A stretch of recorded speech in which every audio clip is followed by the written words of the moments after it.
નમસ્કાર દોસ્તો, આજે આપણે સાયન્સ અને ટેકનોલોજી અંતર્ગત એક મુદ્દાની ચર્ચા કરવી છે, જે મુદ્દો છે એ કરંટ બેઝ છે।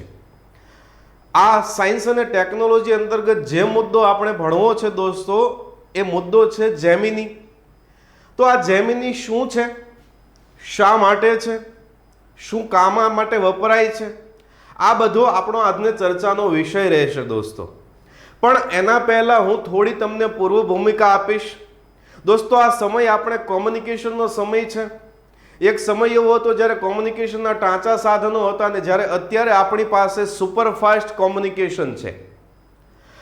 પરંતુ આ સમયમાં પણ ઘણા બધા ક્ષેત્રો એવા છે કે જે કોમ્યુનિકેશન વિહોણા છે। કોમ્યુનિકેશન એટલે કે સંપર્ક વિહોણા છે, અને એના બેઝ ઉપર જ આ જેમિનીનો વિકાસ કરવામાં આવ્યો છે। હવે જેમિની શું છે અને શા માટે છે એની ચર્ચા કરતા પહેલા દોસ્તો, હું તમને થોડી પૂર્વ ભૂમિકા સ્વરૂપે એ જેના આધાર ઉપર કામ કરે છે એની ચર્ચા કરીશું આપણે। તો દોસ્તો, તમે માહિતગાર હશો કદાચ કે ભારત પાસે ઈસરો અને એરપોર્ટ ઓથોરિટી ઓફ ઇન્ડિયા આ બંને દ્વારા વિકાસ કરવામાં આવેલ ગગન સિસ્ટમ છે આપણી પાસે।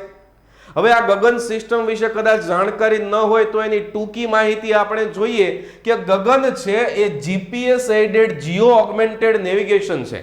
મતલબ કે એક એવી નેવિગેશન પ્રણાલી છે કે જે છે એ નેવિગેશનના કામમાં અને ગ્લોબલ પોઝિશનિંગ સિસ્ટમના કામમાં વપરાય છે। આ ગગન નામની સિસ્ટમ છે એ મુખ્યત્વે સેટેલાઇટ ઉપર કામ કરે છે। આપણી પાસે જીસેટ નામના, એનસેટ નામના જે અલગ અલગ સેટેલાઇટ્સ છે, એ સેટેલાઇટના ઉપયોગથી એ ખાસ કરીને એરપોર્ટ ઓથોરિટી ઓફ ઇન્ડિયા છે એને ખાસ હેતુઓ માટે આ બનાવવામાં આવ્યું છે ગગન પ્રણાલી। કે વિમાન હોય છે તો વિમાનના નેવિગેશન માટે ખાસ પ્રકારની સચોટ નેવિગેશન સિસ્ટમ એટલે પ્રણાલી હોવી જોઈએ। જમીન ઉપર વાહનો ચાલતા હોય તો એના પોઝિશનની એક્યુરેસી મળે, યોગ્ય સ્થાન સૂચિત થઈ શકે, એટલા માટે આ ગગન સિસ્ટમ છે એ કામ કરે છે। અને આપણે આજે જે આ મુદ્દો ભણવો છે એટલે કે જેમિની છે, એ જેમિની છે આ ગગન ઉપર આધારિત કામ કરે છે। એટલે તમને થોડી ગગન વિશેની પૂર્વ ભૂમિકા આપી। હવે શરૂઆત કરીએ આપણા આજના મુદ્દાની, જેનું નામ છે જેમિની। ફર્સ્ટ થિંગ ફર્સ્ટ, આ જેમિની છે શું?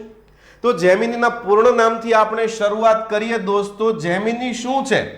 તો જેમિનીની શરૂઆત ગગન નામથી જ થાય છે દોસ્તો। ગગન એટલે શું? તો કે હમણાં આપણે જોયું કે ગગન એક સિસ્ટમ છે કે જે નેવિગેશન માટે વપરાય છે। તો આ ગગન આધારિત, ગગન દ્વારા ચાલતી એટલે કે ગગન ઇનેબલ્ડ, આપણે એવું કહી શકીએ ગગન આધારિત ચાલતી એવી કોના માટેની? તો કે મરીનર્સ। હવે મરીનર્સ એટલે કોણ? તો કે ખાસ કરીને જે દરિયાઈ કામ કરતા હોય, દરિયાની અંદર જે કામ કરતા હોય એવા લોકોને મરીનર્સ કહેવામાં આવે। તો મરીનર્સ માટેનું એક ખાસ પ્રકારનું ઇન્સ્ટ્રુમેન્ટ છે। ઇન્સ્ટ્રુમેન્ટ એટલે શું? તો કે કોઈ પણ ઉપકરણ, આપણે ગુજરાતીમાં એને શું કહી શકીએ? ઉપકરણ કહી શકીએ। એક એવું ઉપકરણ અથવા તો ઇન્સ્ટ્રુમેન્ટ જે શેના માટે વપરાય છે? તો કે ફોર નેવિગેશન, નેવિગેશનના કામોમાં, અને બીજું દિશા સૂચન। નેવિગેશનનો મતલબ શું થાય? દિશા સૂચન। અને બીજું તો કે ઇન્ફોર્મેશન, તો કે નેવિગેશન એન્ડ ઇન્ફોર્મેશન। ઇન્ફોર્મેશન એટલે શું દોસ્તો? સૂચના અલગ પ્રકારની। તો દોસ્તો, આ જેમિની છે એ એક પ્રકારનું એવું ઇન્સ્ટ્રુમેન્ટ છે। કોના દ્વારા ચાલે છે? તો કે ગગન ઇનેબલ્ડ એટલે ગગન દ્વારા ચાલતું મરીનર્સ ઇન્સ્ટ્રુમેન્ટ, દરિયાની અંદર જે લોકો કામ કરે છે એના માટે ખાસ પ્રકારે બનાવેલું ઇન્સ્ટ્રુમેન્ટ। હેતુ શું છે? ફોર નેવિગેશન એન્ડ ઇન્ફોર્મેશન, સૂચનાઓ પહોંચાડવા માટે અને દિશા સૂચન કરવા માટે વપરાતું એક ઉપકરણ છે। તો દોસ્તો, તમે જોઈ શકો કે આ ઉપકરણ છે એ વિકસિત કરવામાં આવ્યું છે અને ખાસ હેતુ માટે વિકસિત કરવામાં આવ્યું છે। તો આપણે આજે ચર્ચા એ કરવી છે કે આ જે જેમિની નામનું ઉપકરણ છે એ ચર્ચામાં શા માટે છે, ચર્ચામાં કેમ છે? તો ચર્ચા એની એટલા માટે છે કે એણે છે એ અમુક સેક્ટરની અંદર એક આમૂલ પરિવર્તન નાખ્યું છે। શું પરિવર્તન આવ્યું છે એના કારણે એ જોતા પહેલા આપણે ચર્ચામાં શા માટે છે એ જોઈએ। તો ભારત એક એવો દેશ છે દોસ્તો જે બહોળો દરિયા કિનારો ધરાવે છે। હવે આ દરિયા કિનારે વસતા લોકો મોટા ભાગે માછીમારીના વ્યવસાયમાં જોડાયેલા હોય। હવે માછીમારી કરવા માટે જે લોકો એનો બોટ લઈ, એની હોડી લઈ, એની નાવ લઈ અથવા તો એનું કોઈ પણ વાહન લઈ, નાનું હોય કે મોટું હોય, એ લઈ અને એ દરિયામાં દરિયો ખેડવા માટે જાય છે. આપણે એને સાગર ખેડુ કહીએ છીએ. આપણી તળપદી ભાષામાં એને ખારવાઓ તરીકે ઓળખવામાં આવે, જેનો મુખ્ય વ્યવસાય જ શું હોય છે? માછીમારીનો. દરિયાની અંદર જાય, માછલીઓ પકડીને લાવે, નજીકના બજાર સુધી માછલીઓ વેચે અને એનાથી એની આજીવિકા થતી હોય. હવે ઘણી વખત દોસ્તો જ્યારે આ લોકો દરિયામાં જાય છે એટલે દરિયામાં એ લોકો દિશા ભૂલી જતા હોય. અમુક તમને ખબર છે કે તમને વારે તહેવારે છાશવારે એવા સમાચાર સાંભળવા મળે કે પાકિસ્તાન દ્વારા આટલા માછીમારોની ધરપકડ કરવામાં આવી, કેમ કે દરિયામાં કોઈ સીમાંકન કરેલું ન હોય કે આટલી હદ છે એ ભારતની, ત્યાર પછી આંતરરાષ્ટ્રીય દરિયા કિનારો લાગુ થાય અથવા તો પાકિસ્તાનની સરહદ લાગે. એટલે આવી એને દિશા સૂચન મળે કે ભાઈ અહીંયા આટલા સુધી તમારે જવાનું, એનાથી આગળ નહીં જવાનું, એવી કોઈ પ્રણાલી હતી નહીં અત્યાર સુધી.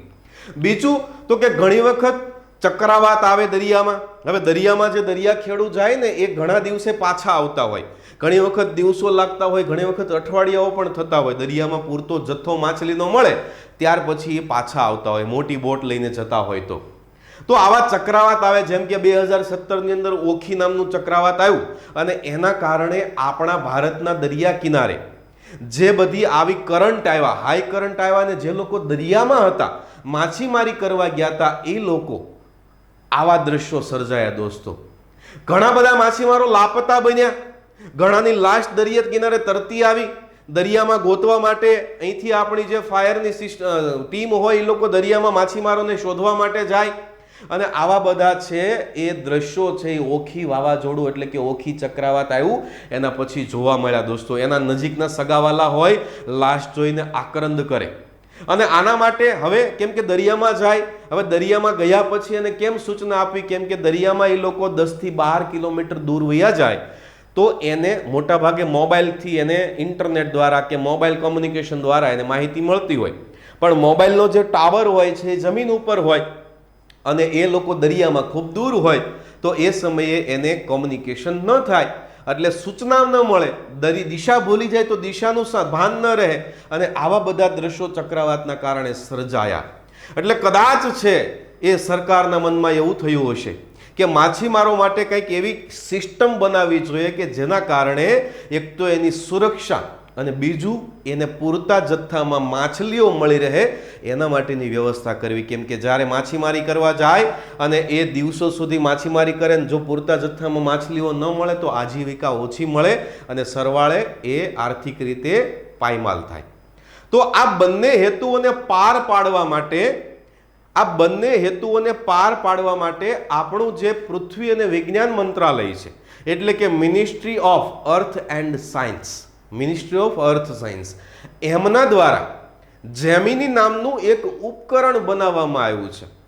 હવે એમના હેઠળ એટલે એમના દ્વારા એને અંતર્ગત જે કાર્ય કરતી સંસ્થાઓ છે એના દ્વારા આ ઉપકરણનો વિકાસ કરવામાં આવ્યો.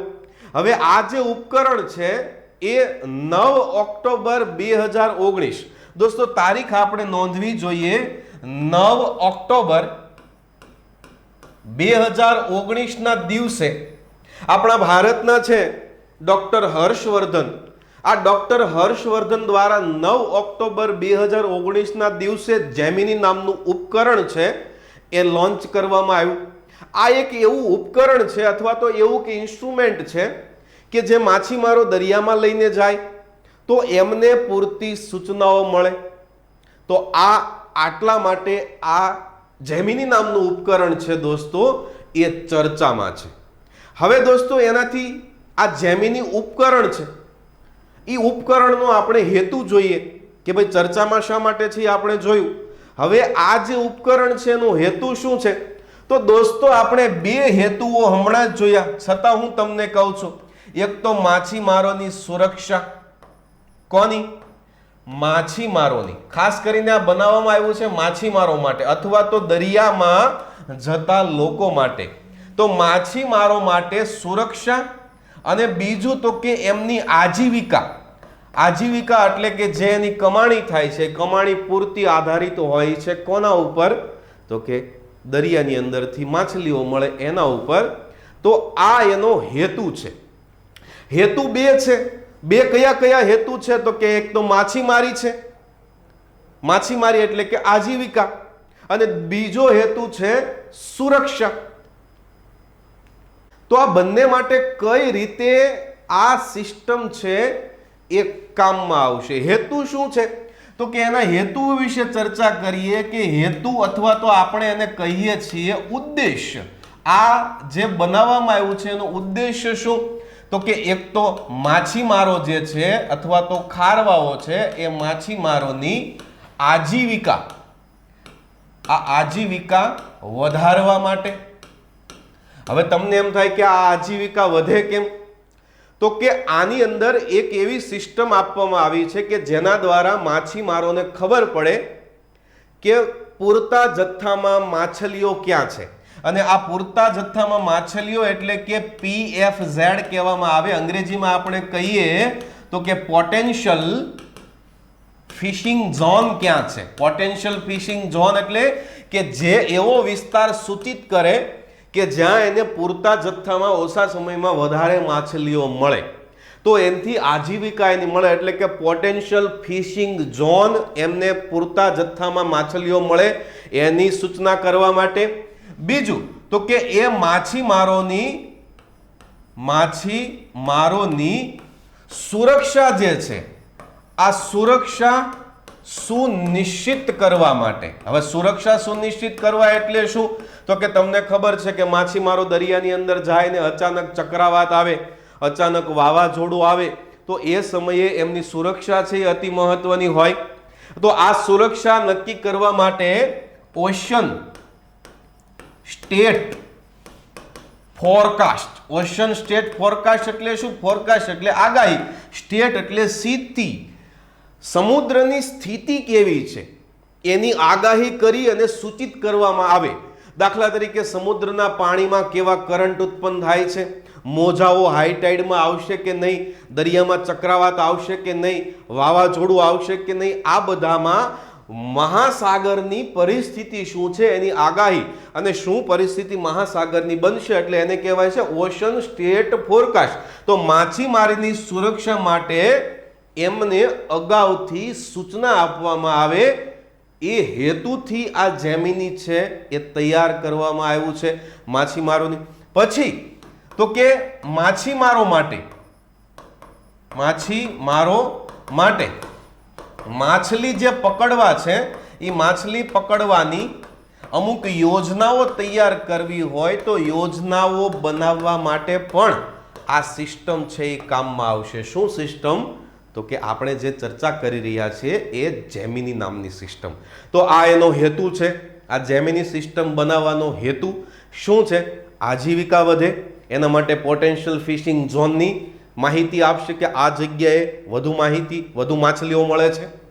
બીજું એની સુરક્ષા સુનિશ્ચિત થાય એટલા માટે ઓશન સ્ટેટ ફોરકાસ્ટ, મહાસાગરની સ્થિતિ એનું અવલોકન કરી અને આગામી થોડા સમયમાં કેવી પરિસ્થિતિ ભયાનક બને એનો ચિતાર માછીમારોને સૂચના સ્વરૂપે મળી રહે, એટલા માટે આ બે હેતુઓ પાર પાડવા માટે કદાચ માછલી પકડવાની યોજના, તો આ થયો એનો હેતુ.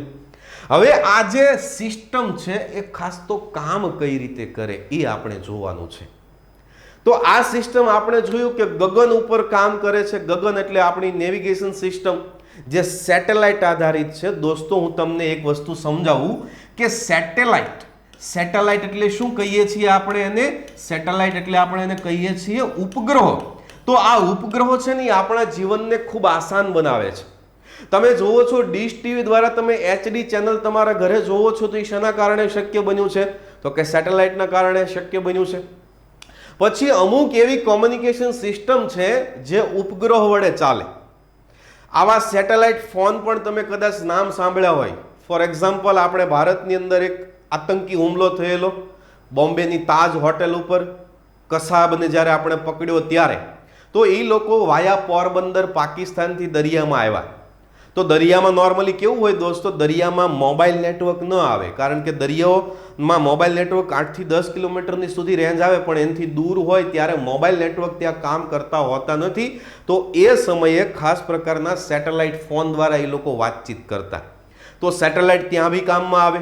બીજું દોસ્તો, ઘણીવાર એવી આપાતકાલીન પરિસ્થિતિ આવે. આપણે એ સમયની વાત કરીએ, 2001ની અંદર આપણે ગુજરાતની અંદર કચ્છમાં ભૂકંપ આવ્યો, અને ભૂકંપ આવ્યો એટલે મોટા ભાગે કોમ્યુનિકેશન સિસ્ટમ છે એ નાબૂદ થઈ ગઈ.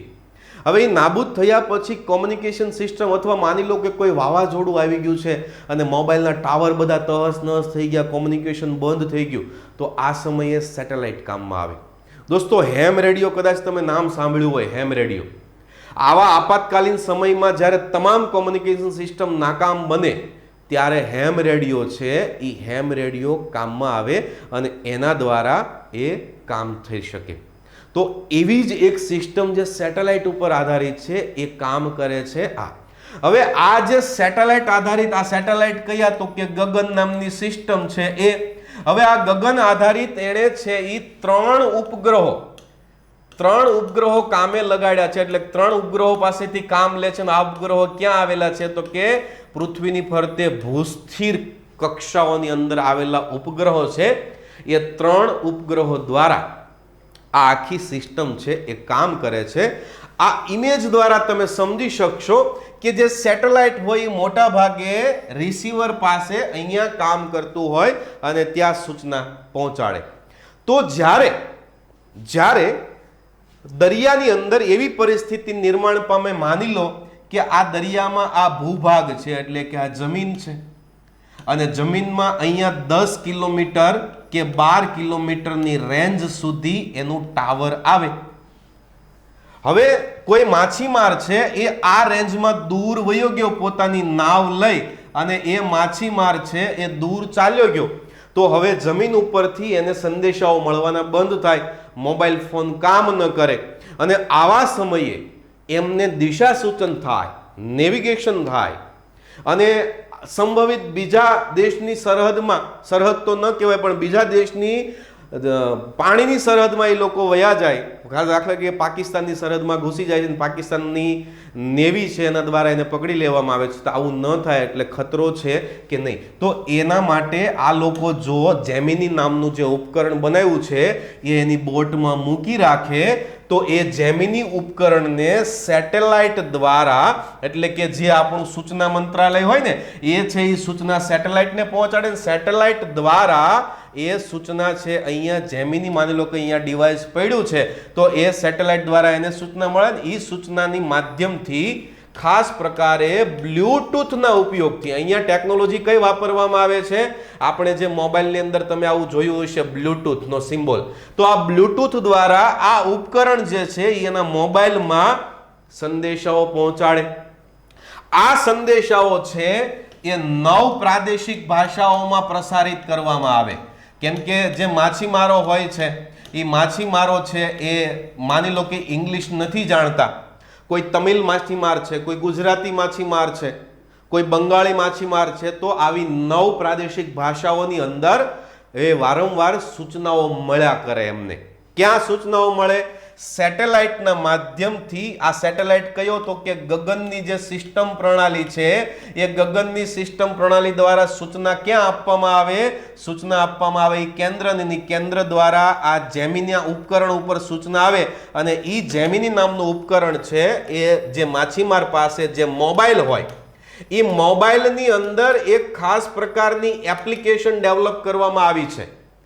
આ મોબાઈલની અંદર આ ચિત્ર જોશો એટલે તમને આઈડિયા આવશે. આ મોબાઈલની અંદર આપણા ભારતીય રાષ્ટ્રીય મહાસાગર અને સૂચના સેવા કેન્દ્ર, જેને અંગ્રેજીમાં કહેવામાં આવે છે Indian national centre for ocean information service, એના દ્વારા એક એપ ડિઝાઇન કરવામાં આવી છે. અને એ એપની અંદર 9 ક્ષેત્રીય ભાષાઓ, પ્રાદેશિક ભાષાઓની અંદર આ સૂચના આપવામાં આવે છે. તો આ એની કાર્યપ્રણાલી થઈ છે. 3 ઉપગ્રહોના માધ્યમથી ગગન દ્વારા આ કાર્યપ્રણાલી છે એ બજાવવામાં આવે છે. તો અહીંથી આપણે નોંધવાલાયક મુદ્દા કયા?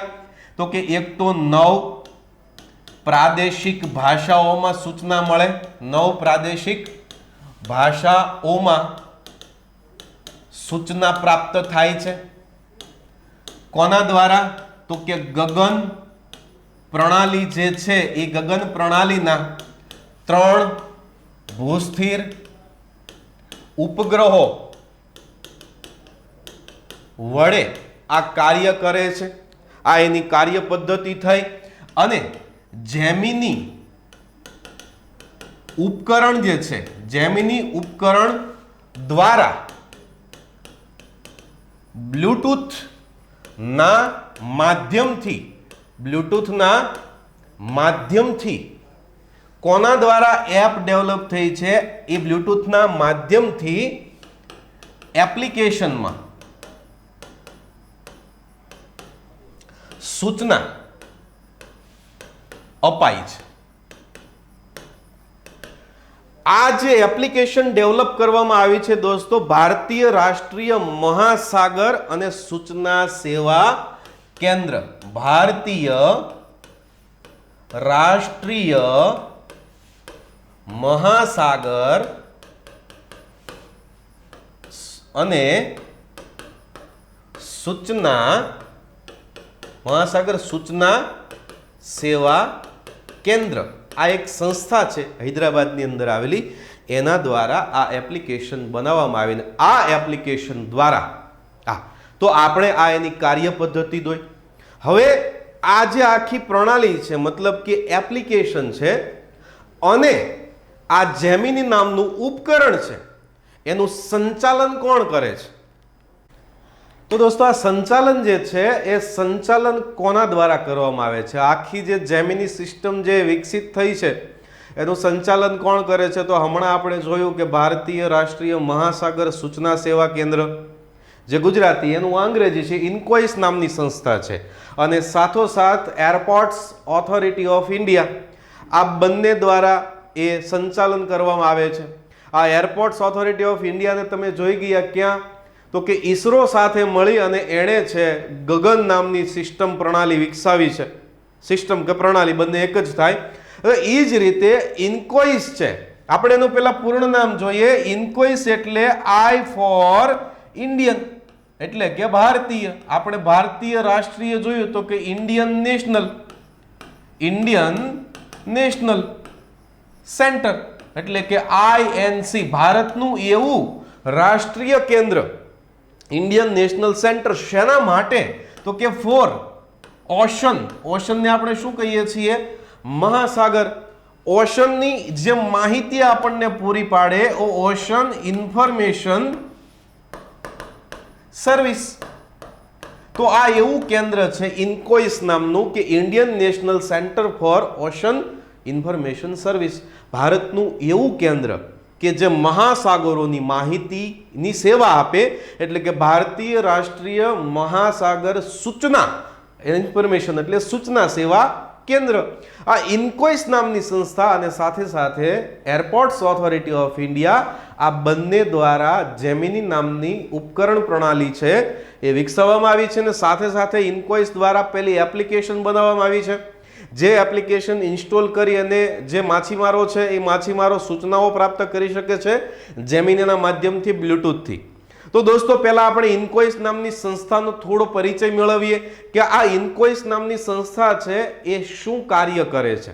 તો દોસ્તો આપણી પાસે ભારતમાં એક મિનિસ્ટ્રી ઓફ અર્થ સાયન્સ એટલે કે પૃથ્વી વિજ્ઞાન મંત્રાલય આવેલું છે. આપણું જે એક મિનિસ્ટ્રી છે, મિનિસ્ટ્રી એટલે કે પૃથ્વી વિજ્ઞાન મંત્રાલય, આ મંત્રાલય અંતર્ગત એક વિભાગ છે, એ વિભાગને કહેવાય છે એસો, એટલે કે અર્થ એટલે કે પૃથ્વી, અર્થ સિસ્ટમ સાયન્સ ઓર્ગેનાઇઝેશન, એટલે આપણે ટૂંકમાં લખીએ ઓર્ગેનાઇઝેશન, ORG. અર્થ સિસ્ટમ સાયન્સ ઓર્ગેનાઇઝેશન છે, એના યુનિટ તરીકે એક ઇન્કોઇસ નામની સંસ્થા 1990માં એની સ્થાપના કરવામાં આવી. અને વડુ મથક ક્યાં છે? તો કે આનું વડુ મથક છે એ દોસ્તો હૈદરાબાદમાં આવેલું છે. હૈદરાબાદમાં આ સંસ્થાનું વડુ મથક સ્થિત છે. આ બિલ્ડિંગ તમે જોઈ શકો છો, આ બિલ્ડિંગ છે સરસ મજાનું હૈદરાબાદની અંદર આવેલું છે. આ સંસ્થા મૂળ કાર્ય શું કરે છે? તો કે મૂળ એનું જે કાર્ય છે દોસ્તો, એ કાર્ય એ છે કે આપણા જે મહાસાગરો છે, કારણ કે ભારત દેશ છે એ મહાસાગરોથી ઘેરાયેલો દેશ છે. આપણે આમ જોતા જઈએ તો આપણે ગુજરાતથી લઈને છેક બંગાળ સુધી આપણે મહાસાગર ધરાવીએ છીએ. તો એ મહાસાગરની અંદર મહાસાગરનું અવલોકન કરી, મહાસાગરોનું અવલોકન કરી અને સૂચનાઓ જે છે આ સૂચનાઓ લોકો સુધી